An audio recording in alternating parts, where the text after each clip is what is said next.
When you imagine your life's work, do you see it as something that can be continued even after you're gone? What does it take to create your legacy?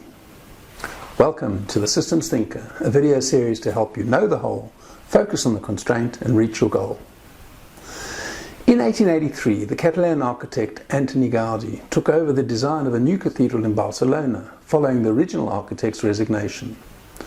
Gaudí had a vision for a magnificent construction unlike any seen before.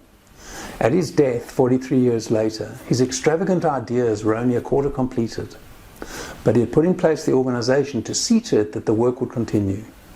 His energy, intellect, aesthetic and organising ability ensured that since his death in 1926, the cathedral has continued to be built, the completion of which is planned to occur more than 100 years after he drew his last breath. What level of thinking was required by this great man to bring such a vision into existence? How many of us can cast out our intention to 100 years after we die and know that what we imagined would only then be coming to final fruition?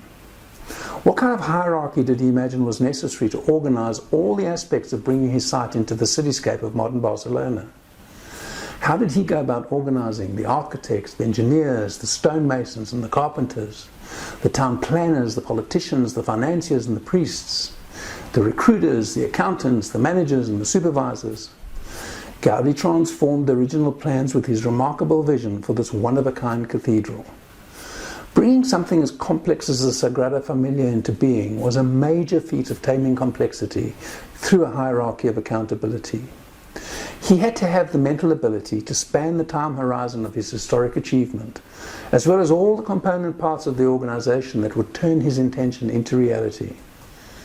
Yet he couldn't possibly have done it all on his own. He needed a cast of thousands to achieve his vision. And because it's work, the baton could be passed on to others. Incidentally, when pressed to explain the long construction timeline, Gaudí is said to have commented, "My client is not in a hurry. We should all be so lucky." My course for systems thinkers explores how to use the principles of stratified work horizons to deliver consistently high performance results. To learn more and experience what I mean, click the link in the comments below.